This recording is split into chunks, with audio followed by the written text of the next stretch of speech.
Hola. Buenos dias. Unfortunately, that's the end of my Spanish, so I'm going to go into English. Good morning, and I'm really pleased to be here to speak to you today. For those who don't know me, my name's Tim Grieveson. I'm the Chief Cyber and Security Strategist for Hewlett-Packard Enterprise. Let me tell you a little bit about why I'm qualified to be here. I spent the last 20 years before joining HP as a CIO and as a CISO. So I've been in the seat that you're in today. I've had that breach at 3 o'clock in the morning. To give you some sort of background, my previous role, I was actually the CIO of a small security company called G4S. If you haven't heard of them, it's the world's largest security company, operating in 129 countries, 625,000 employees globally. And the part of the business that I looked after was in low infrastructure, hostile, complex environments. So Iraq, Afghanistan, Sudan, Somalia. So believe me, I know a little bit about security. Nothing focuses your mind when you have a tin hat, you're sitting in the bottom of an armored vehicle and you're scared half to death. You get security. I'm going to talk to you a little bit about the Internet of Theft, as I call it, or IoT. But before I do that, because I'm conscious you've had lots of presentations, I want to run a quick video which, for me, epitomizes the challenge and the threat that we've got today.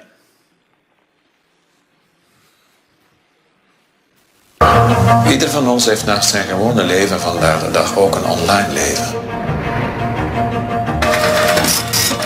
Maak je voorstellen, mijn nieuwste vriend, Tom de Grote. Tom zit sinds 2010 op Facebook. Hij heeft bijna 700 friends, waaronder sinds kort ik dus. Hij is 35 en woont sinds jaar en dag in Brugge. Daar heeft hij ook Sophie leren kennen. Zijn het geen schatjes? We stuurden hem een phishing-mail, zogezegd in naam van zijn echte bank, met de vraag om enkele gegevens te bevestigen. Eens door die hebben volstaat nog 1 neptelefoontje om zo zijn rekening leeg te halen. Maar ik ben iets anders van plan. Want intussen ken ik Tom immers zo goed dat ik niet zijn bankrekening ga overnemen, maar zijn leven. Letterlijk.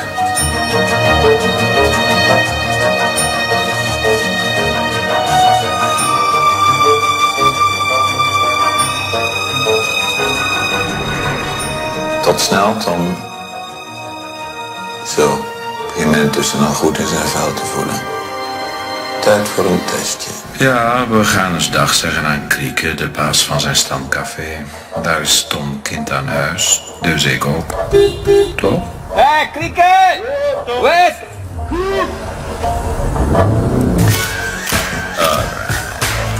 Benieuwd hoe hij zal reageren als hij zichzelf, of beter gezegd mij, tegenkomt op Facebook. Tom?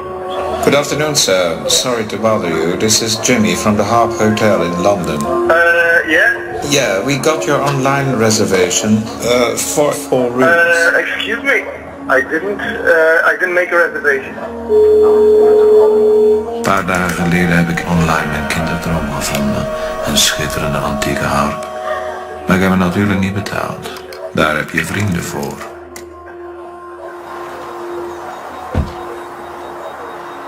Ah, dag meneer de Grote. Terug. Ja? Staat hij daar goed? Wat is dat? Wat lief? Wat is dat? Dat is die harp die ik hier juist geleverd heb voor u. Wat komt u? Je hebt hier juist getekend? En waar is mijn handtekening? Hier? Hey, maar dat... Kijk, gisteren had er alleen gebeld van het Londen dat er met mijn visakaart ding besteld zijn. Ja, dat weet u niet. Ik weet dat ik hier gewoon dit hier heb afgeleverd. Je hebt hier juist afgetekend. Heb je niks afgetekend? Nee, Ja? en wie was dat? Hoe zag die man eruit? Dat was jij. Simpel. Ja, zeg, dan hoorde hij ook wel wat dat eruit zit. Ben ik hier niet geweest? Je mag die harp weer meenemen, dat kan je dat niet vragen? Ja, maar ik mag die niet meenemen. Dat... Ja, wat hè? Oeh. Kijk, dan ben ik vrij. Wacht. Is dat deze? Ja? Beste Tom. Tom hier. Aangenaam. Heel je leven staat online en voor je het weet neemt iemand zoals ik het van je over. Hé, maar dat is freaky. Dat is freaky.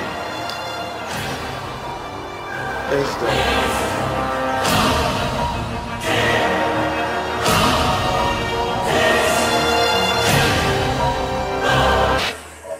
Deel geen persoonlijke en bankaire informatie.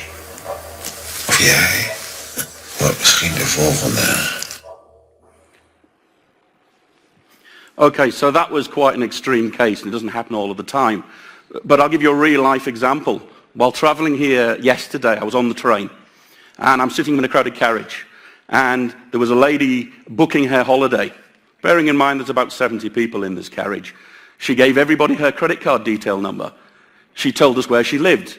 She told us when she was going on holiday. So actually, it's the basics of security. We hear about all of these high-profile attacks. We hear about the bad guys attacking.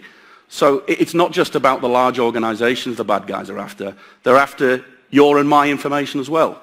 So think about that. I believe that if you don't protect your private and personal information, it's not a question of when you're going to be breached, or even if. It's going to happen at some point. I haven't put any Spanish companies up there to protect the innocent in the room, but we know there's lots of them. We really need to have a seismic shift if we're going to really protect our digital assets. And that involves having a new way of thinking. So I thought I'd share this with you. I saw this, and this talks about the most popular methods of hacking out in the market. And the interesting one is, the first one isn't actually very difficult. It's social engineering. It's phishing attacks. Let's just make that more relevant to you. Last year, the foreign minister of Spain said that Spain was the third place in the world that's actually under attack by the bad guy. So, you know, it's not just the US, it's not just the UK, but we're also under attack here in Spain as well. Every year, HPE does a lot of research into what we see in the market. So I'm going to share with you some of the things that I've found. There's lots of stats on the screen, and I know some people like stats, but the ones I really want you to focus on is the cost of the crime. This is based on two reports, the Ponencia Global Cost of Cybercrime and the HPE Cyber Risk Report. And what it says is the average crime or breach costs in excess of $7.7 million. So that's a really big number, and that's growing year on year. What's surprising, though, is we're only spending a very small amount of money on protecting ourselves. So Gartner says that's about 8%. The reality, actually, when I was in the seat as a CISO, I spent a lot less than that. So we need to think about how we repurpose our existing budgets to protect ourselves. So an example was, in my past life, I had a data center. That's where all my critical data and assets were stored. But that used to sit in my infrastructure budget. So I actually repurposed that and retitled it as security. And I did that with all of my lines and moved my budget, which originally was about 4.5%, to 56% of my overall spend on security. That then allowed me to go to my board and say, security is really important to me, it's a big issue, and we really need to take it seriously. The other thing that we need to do is we need to change the language that we use as security professionals. We're very good about talking about IDSs and IPSs and malware. The board doesn't often get that. So we need to use a language they understand. So let's talk about risk, business risk. Let's not talk about these conflicting, very confusing words. We have probably heard about the new EU directive, or the new legislation coming in. This is going to have a massive implication for organizations, but I actually see this as a positive part. Lots of vendors talk about this and say it's scary. There is some big fines associated with it. So at exposure for non-compliance of a breach is up to 4% of your company's annual revenue. That's your parent company. That's a big number. We also have to disclose with this new legislation, which actually comes in place by April 2018, 72 hours is the period we have to actually notify the authorities. Are you able to do that in your organization? Do you know you've actually been breached? Maybe something to think about. So the key things here are really to focus on business risk, talk in a language the business understands. So talk about margin, EBITDA, talk about contribution. Security should enable. It's not about locking things down afterwards and closing the door. Think about protecting your data privacy, and think about protecting your companies' margin. So why is it tough? You know, we spend millions and millions of euros every year on protecting ourselves from the bad guy. There's three things that really compete here. The first one is the increasing marketplace. The bad guys are changing and shifting. They used to be about disruption. They're now about monetization. So we're seeing them spending very small amount of money, but massive returns. Sometimes 2,000 or 3,000% from a very small investment. We're seeing new legislation coming in which makes it difficult. Which one do you apply? Where do you apply it? And actually, if you just put the compliance in, does that make you any more secure? And then the final one we're seeing is this changing and shifting of the business. They want it faster, cheaper, they want it anywhere. They want it to happen. You know, the new world, literally the new firewall is in your pocket. So this device here, you know, this is where the new firewall is, or should be. You know, if I use this for booking my flights here on the British Airways app. Literally, I'm connecting when I'm doing that to 18 different cloud providers to access my data. Is it safe? Is it secure? Something we need to think about. The threat's changing. So we talk about now the Internet of Things, these connected devices, you know, whether it be our mobile phone, it be the connected car, whether it be SCADA systems. As a security person, I actually think this is the Internet of Theft. Yes, it allows us to connect things and make it easier for the consumer, but it also gives a new access point for the bad guy to come and start attacking our data and stealing our information. We know that this is growing. You know, so if you listen to IDC, they tell us that by 2020, there's going to be 28.1 or thereabout billion connected devices. So as we grow and we consumerize and we add things, it makes it more challenging. We did some research on all of the Internet of Things within Hewlett-Packard Enterprise. We did everything from TVs to cars to watches to connected vehicles. Let me just focus on one of those areas, which is connected security devices. We found that the majority of those devices had fundamental security flaws. Poor password encryption or no passwords, complex passwords at all. They had information exposed upon the internet. Yes, it was easy for the consumer so they could get their patches updated automatically. They put their credit card details in, but it was encrypted. It just sat out in the internet somewhere. So we really need to think about how we start to consume these devices. And we need to challenge the vendors. They need to build and bake security in.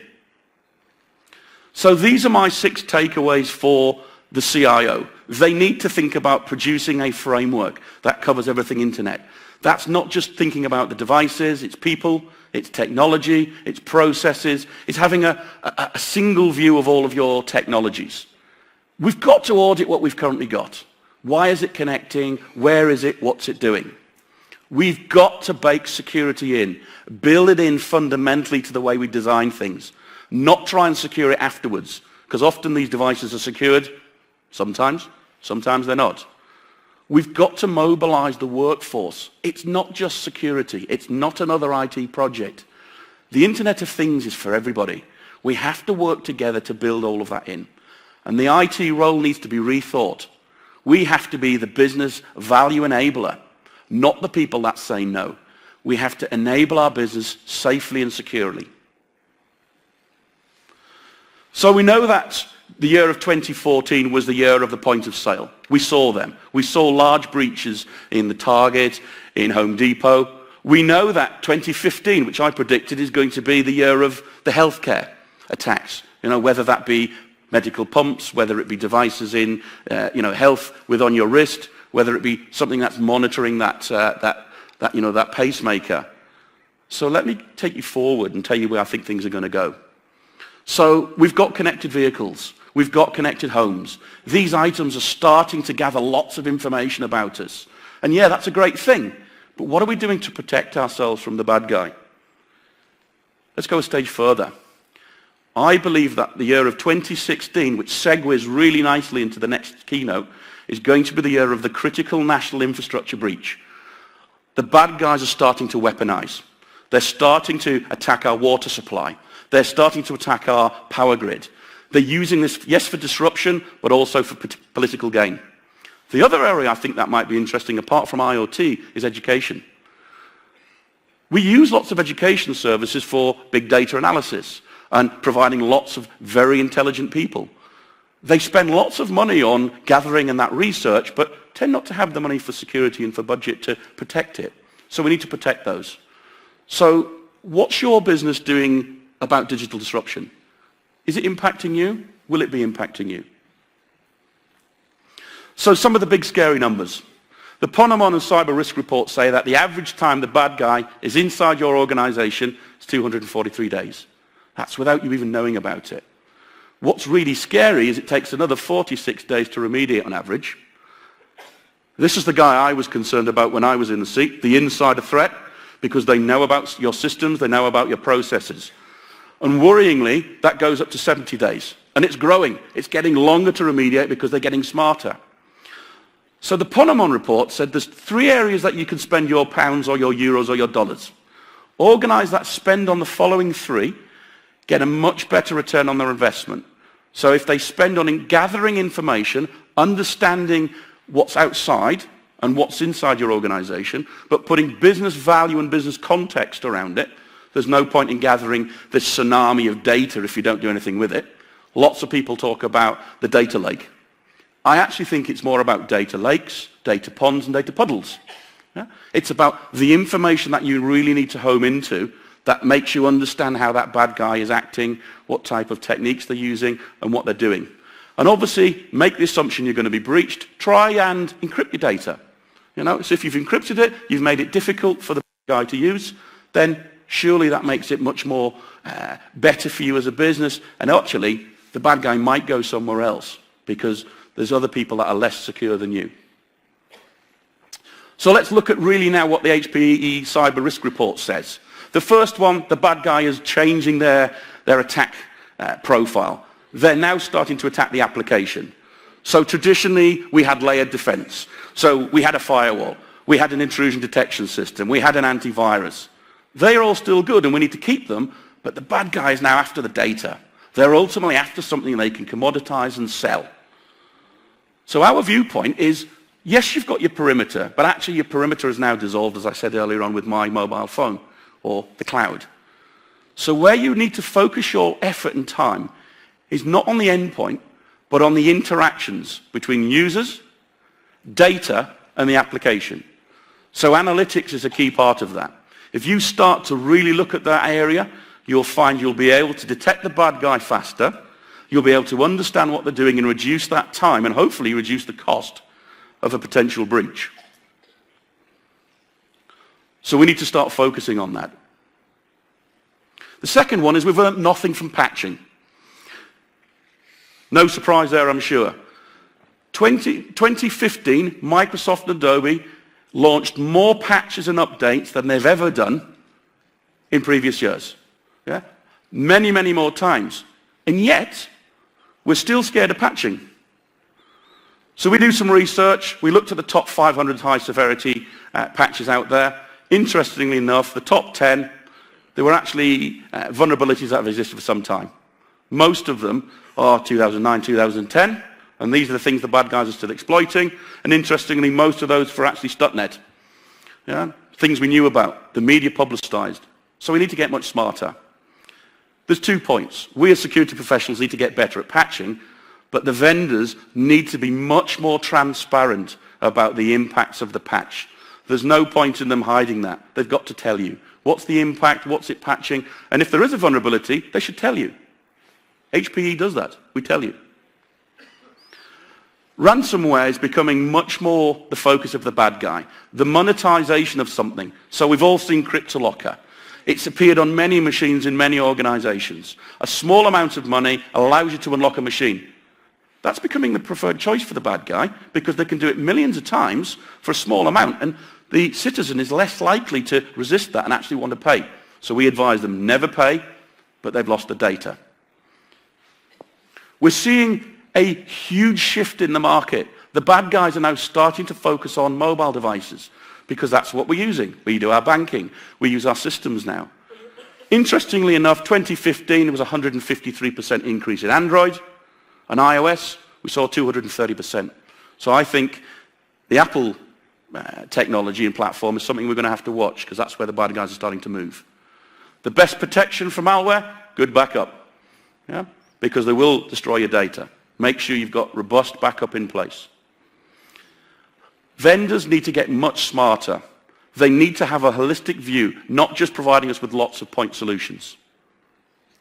So I've got a quick video which talks about protecting your digital asset, and if you've fallen asleep, after that are my couple of takeaways. There should be sound. There we go. The retailer says the credit card numbers were stolen over the course of...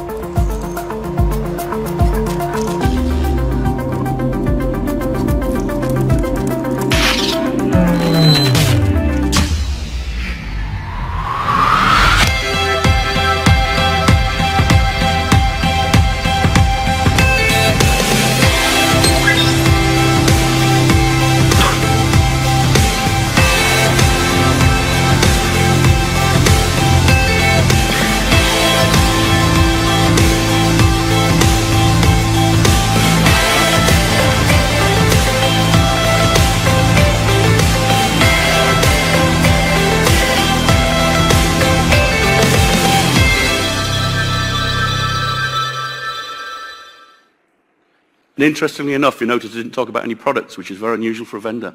I don't talk about products. It's about what we need to do. So these are my takeaways. The first one, surprisingly for a technology business, invest in your people. Invest in your processes. It's not just about the technology. You need all of them to have good holistic security. Focus on the interactions between the user, the data, and the app. Bake and build security into your whole ecosystem of your business. Yeah? It's not just for technology. Make the assumption you're going to be breached at some point. You could spend millions of dollars and euros on it, but it will happen. So encrypt your data.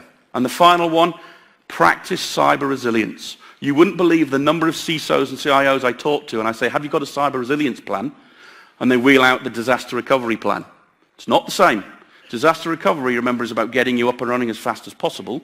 Cyber resilience is how do you survive during that breach? How do you actually communicate? What do you say? Some of the biggest breaches we've seen in the media have been a disaster because they didn't communicate it properly inside or externally. Thank you very much indeed. Please come and see us on the stand, and I hope you enjoy the rest of the day.